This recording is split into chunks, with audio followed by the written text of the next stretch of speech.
right. So, as you know, the Trump tariffs were supposed to be kicking up in on July 9th, on Wednesday, and the tariff deadline has been extended now to August 1st, as long as some of the countries that are affected, well, basically all the countries are affected by the tariffs. So the deadline has now been extended as long as they ask the United States that they're interested in doing some kind of negotiation.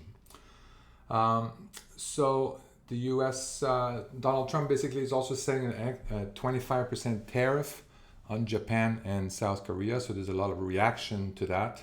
You remember that the Japanese Prime Minister said that he wanted to negotiate, but at the same time they're wondering that they're not really negotiation. When he was in Parliament, they were saying that this is not really a negotiation; it's more like an extortion.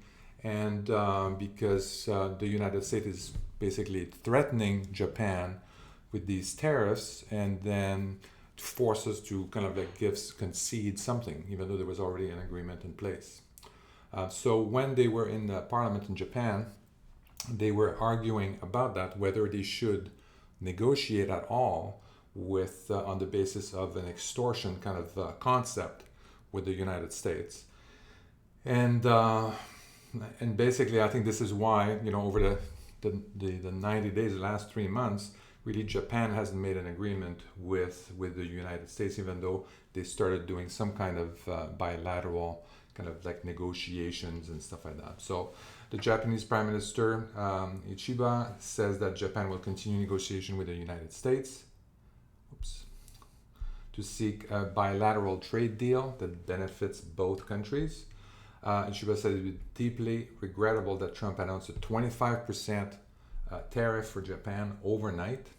He said tough negotiations so far have not yet yielded a new agreement because Japan should not make easy concessions. The way they negotiate is very different, and they don't. And even the United States, we don't agree with extortion and people that are just trying to extort something from us. So we don't agree with that, and we don't give in to that. And it sounds like Japan also doesn't agree with that kind of principle of negotiation. Chiba said in a meeting with cabinet ministers early on Tuesday that Tokyo has received a proposal from the United States to continue trade discussion until Trump's newly set August 1st deadline. This is something that's kind of interesting because the Trump administration were supposed to do 90 deals in 90 days and then to end in July 9th. They were expecting, I guess, a lot of countries to be calling in and bend the knee and take the knee and then basically give in to the United States because it's so great to be dealing with the United States, a great market and all that kind of stuff. But when you have tariffs that are imposed, it makes it a little bit difficult to trade, makes it more awkward, and especially when the tariffs are changing on a weekly basis, you not really know. This is very uncertain to be trading like that, especially when there was already agreements that were signed between the United States and all these countries, and then basically all these agreements these trade deals have been ripped apart by the recent tariff policies, the Trump tariff policies. I'll skip over the South Africa presidents. Trump executive orders officially extends the tariff deadline to August 1st, right? So that he says, I have determined, based on additional information and recommendations from various senior officials, including information on the status of discussions with trading partners, meaning that they still don't have any agreements with anybody that they were threatening, that it is necessary and appropriate to extend the suspension of effectuated by the executive order, blah, blah, blah. So basically extending the deadline to August 1st. So that's kind of interesting because their threat really haven't been responded. They didn't get the response they were expecting from all these countries. And now they're just kind of like, well, we better give it more time. Maybe it's going to work. It's going to work better. So we'll see how that plays out. Now, Trump's tariff letter to Bosnia mistakenly addresses its leader as Mr. President.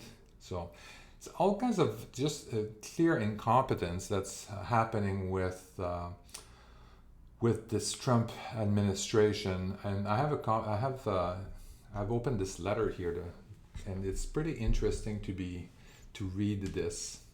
And then so the letter is addressed starts off by saying Her Excellency, but the salutation is addressed to Dear Mr. President, blah blah blah. But here's what it reads, and I think it's kind of interesting. Imagine, like, just read it, and you can almost, Anyway, so it is a great honor for me to send you this letter in that it demonstrates the strength and commitment of our trading relationship and the fact that the United States of America has agreed to continue. So, we have agreed to continue working with you, despite having a significant trade deficit with your great country. Nevertheless, we have decided to move forward with you. Oh, how generous. But only with more balanced and fair trade, all in uppercase. So that's kind of weird. Therefore, we invite you to participate in the extraordinary economy of the United States, the #1 market in the world, by far. We have had years to discuss our trading relationship with Bosnia and Herzegovina, and have concluded that we must move away from these long-term and very persistent trade deficit engendered by Bosnia and Herzegovina, tariffs and non-tariff policies and trade barriers. Well, also, it's a very small country. They can't buy as much as we can from them. And so that's also part of it. So our relationship has been, unfortunately, far from reciprocal. I don't know why they put these uppercase everywhere. That doesn't seem to be correct. Starting on August 1st, we will charge Bosnia and Herzegovina a tariff of only 30%. It's like they're doing a sale of some sort on any and all products sent into the United States, separate from sectoral tariffs, blah, blah, blah. So if you try to go around it, then we're going to charge you more. So please understand that their 30% number is far less than what is needed to eliminate the trade deficit disparity we have with your country. As you are aware, there will be no tariff if Bosnia and Herzegovina or companies within your country decide to build or manufacture products within the United States. And in fact, we will do everything possible to get approvals quickly, professionally, and routinely. So this is kind of interesting to me because I think if I'm the in charge of the country over there, and then so what is the advantage of me encouraging my companies, the companies that are within my boundaries, that are employing my citizen, to encourage them to lower their production here, fire employees in the country so that they can build a factory in the United States? What is the advantage of that country doing that? This is something you would offer to the companies in that country. Maybe say, hey, if you want to build a factory here, we're going to give you, no property, no taxes on this, no taxes on that.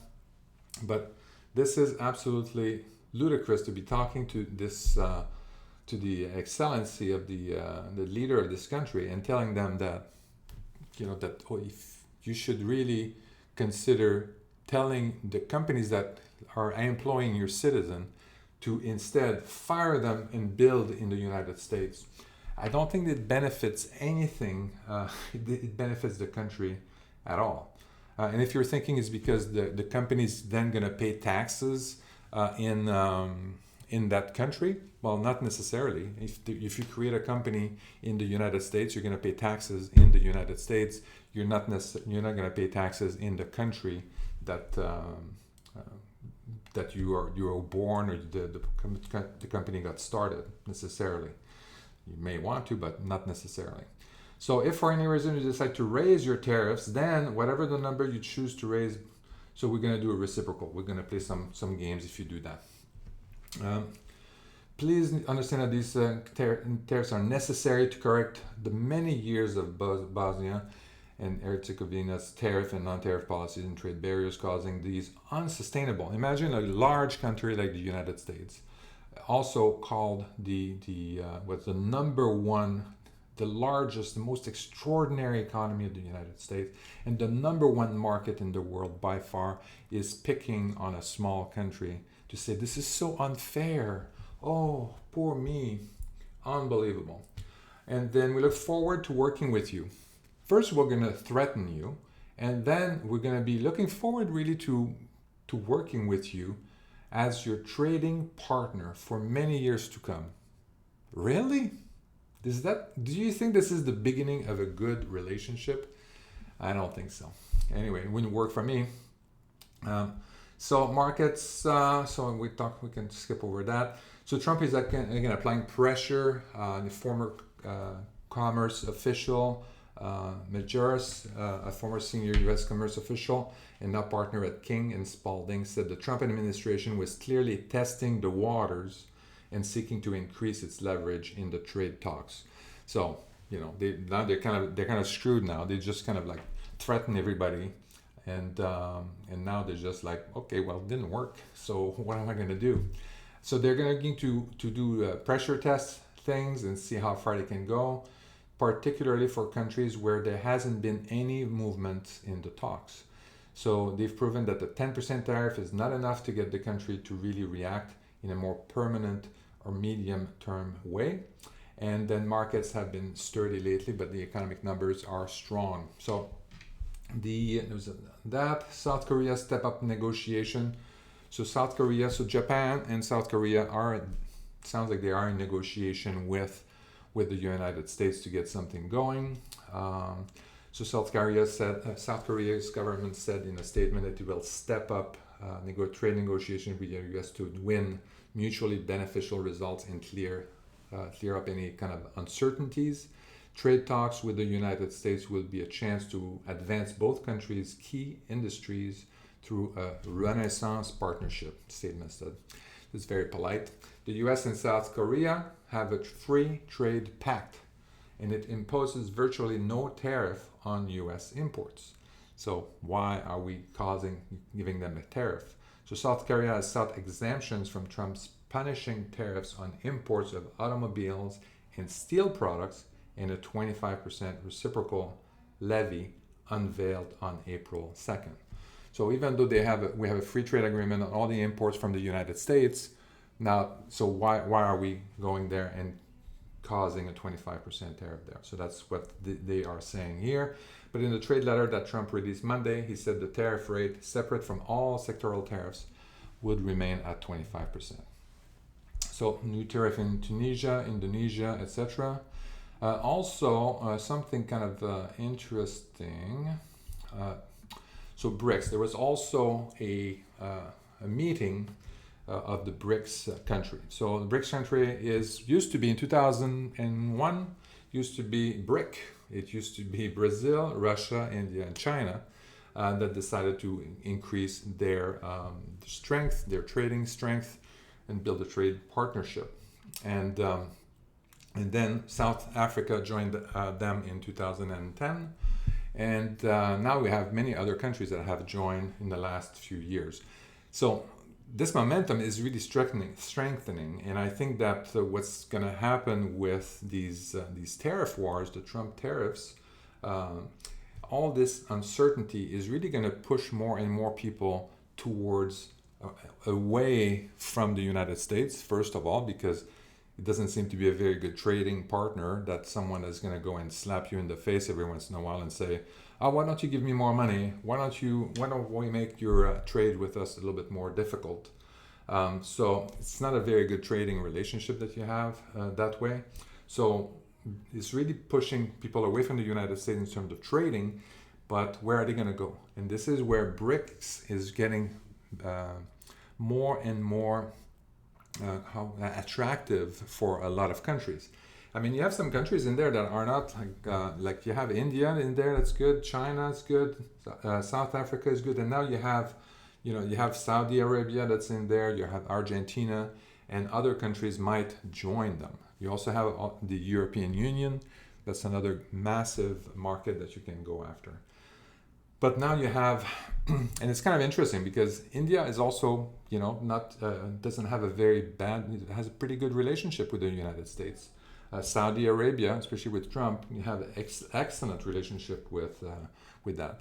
Iran is also part of BRICS, but it was also, now we bombed them, so I don't know how that relationship is going to go. It's definitely going to push Iran much stronger towards BRICS, and then we have Argentina, which has some political trouble there. But so right now the BRICS is trading in U.S. dollar still, even though China and and Russia they do have some other deals in other currency. Eventually, I think a lot of them they're going to want to get out of this of the U.S. dollar and the financial network. Basically, all the trading that's happening, most of the trading that's happening in the world is on US dollar, and it's also on a financial network that's called SWIFT. This is how everything is exchanged internationally, and this is how the United States is able to put an embargo on countries and say, well, you can't trade with these countries. It's because in order for them to trade electronically with these countries and exchange millions and millions of dollars, they have to use the SWIFT network, and the United States is in control of that, and they can block these trades. Now, if we have alternative financial networks, like a financial network that the BRICS would actually create, then the United States would lose an incredible amount of influence in the world. And not only that, but if they're not trading in the US dollars, that means also that the US dollar is going to be in lower demand and is going to be much lower. It's going to be tanking. So this is kind of what's going on. With blockchain, it's getting quite easy to create a financial network. So I wouldn't be surprised if they're going to be doing that in the next year or so. And I think that the Trump tariffs are actually going to accelerate any desire that they have to do that. So sorry for the little sideways, but so basically for what Trump said here is that tariff to be charged if policy decisions are kind of anti-American. So the Trump administration will not immediately impose, so they announced a 10% tariff on the BRIC countries on Sunday because to celebrate the BRICS meeting in Brazil on July 7th. So he announced that and said, okay, well, the Trump administration will not immediately impose this new 10% tariff against the members of the developing nation BRICS blocs, but will proceed if countries take so-called anti-American policy actions, according to a source familiar with the matters. What's an anti-American policies? I mean, doing trade on their own in other currency, everything could be considered anti-American. So that's kind of interesting. I don't know how they're going to get out of that. But President Donald Trump said on Sunday that the United States will impose an additional 10% tariff on any countries aligning themselves with so-called anti-American policies. And the group basically started doing sharp denials that they were not going to do any kind of proposal that was against the United States. But it's really a question of perspective. If you do anything to reinforce the BRICS group, the BRICS network, the trades that are happening with the BRICS trading bloc, then it's also kind of anti-American because you're not going through the United States and you're not willing to play and bend the knee for America. So a line has been drawn, even though it's a very fluid line and it's not very clear what that means, anti-American. And so if policy decisions are made that are anti-American, then the tariff will be charged. So no executive order has been released by the White House, so it was just announced on the new government news network called Truth Social, I guess. So this is how we make government announcement now. And then that's it. So So this is a developing story. I mean, this is going to continue to change very rapidly. We're going to see. So today they sent a lot of these letters to a whole bunch of countries. Remember, they pissed off and to over 200 countries back in April, imposing additional tariffs. And then today they send a whole bunch of letters to some of these countries to basically say, hey, how come you didn't call us? We expected you to call us to start negotiating, but you didn't do anything. Did we miss your call? So anyway. All right, so that's what I have so far. I'll keep tracking these stories and post some updates as things develop. So make sure you like and subscribe and hit the bell so you don't miss it next time. Talk to you later.